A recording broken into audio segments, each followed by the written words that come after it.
Hello mga nanay, ay magandang gabi. Ngayon po kakain na po kami ng hapunan. Tingnan nyo po kung paano kami kumain ng hapunan.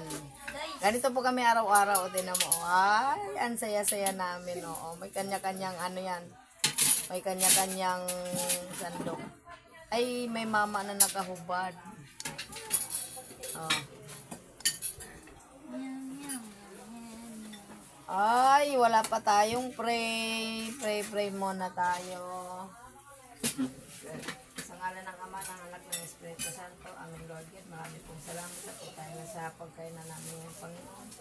Panalangin ikili na magkadugong kabasbog sa aming kalawasan. Pinagtalan namin dito sa lamatan. Pinagi sa bukong ng anak na si Jesus. Amen. Sa ngalan ng Ama, Anak, Espiritu Santo. Amen. Kain na na!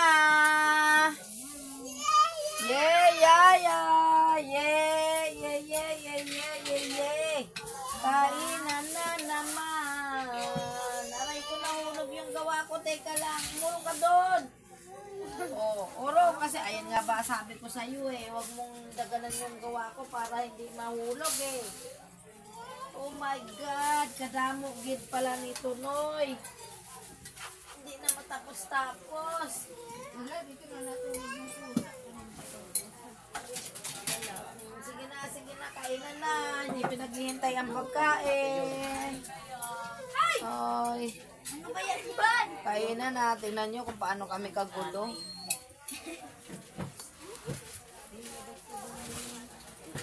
Ang kaldero namin nasa gitna na ng lamesa.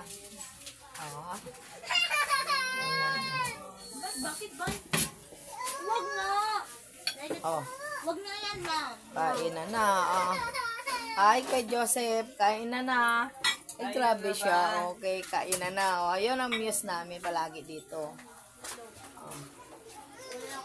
Tinan mo kung paano kami kumain. Kulang daw kami ng plato. Aray ko!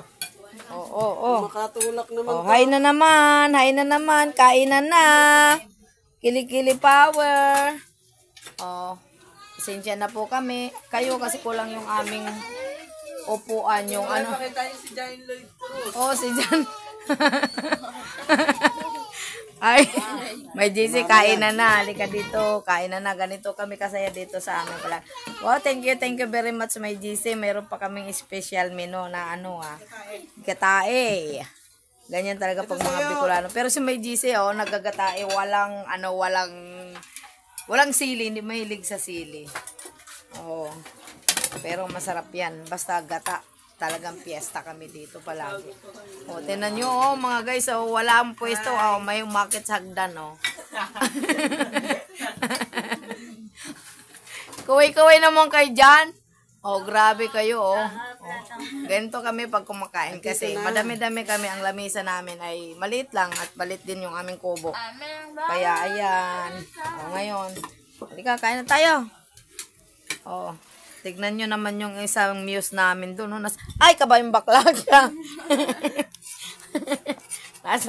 nasa baba na. Pasensya na kayo kasi ganito kami kagulo. Dahil ito po talaga yung life namin. Life ni Nanay Sol araw-araw. Kung paano kami kumain. Paano maging masaya. May ulam o wala. Anong ulam? Isda. Pinakamasarap na. At saka itlog daw. Isda daw. Sabi nung alaga kong maliit. Fried chicken din. Fried chicken ba? Chicken. Sabi mo, hi, nanay. Magandang gabi po. Sa inyo, kainan na po kami. Si Ate Loreno, may chicken fish. Chicken daw, fish na. Naglipat na yung aming muse na pagod doon ka uupo. Wala kasing upuan. No. Kain ka na doon, bilis na. Kain tayo, mga nanay. Kain tayo, Pilipinas, kain tayo. Yung mga kakain pa lang, kain na tayo. May umiiyak na po, kami kakain po, ganito po kami pag kumakain, magulo, maingay.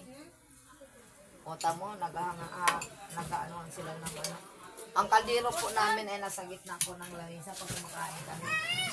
Ang sisipag kasi namin magsipagsandok sa ano, malaking plato kaya sa kaldero na lang po. Oh. Oh, tingnan mo. Oh. May makulit. Oh, tingnan mo. Oh. Tingnan nyo. Shout out dyan kay Oh, Wilma. shout out po sa mga nasagitan. Meron pa silang bulaklak gabi. Oh. Shout out sa mga nakahagdan. Oh, may makulit. Oh, may ano. Ganito po talaga kami, guys. Pag ay mga nanay pag kumakain. Salamat po sa panonood ninyo. Salamat po. Ganito po kami araw-araw. Thank you for watching, mga nanay.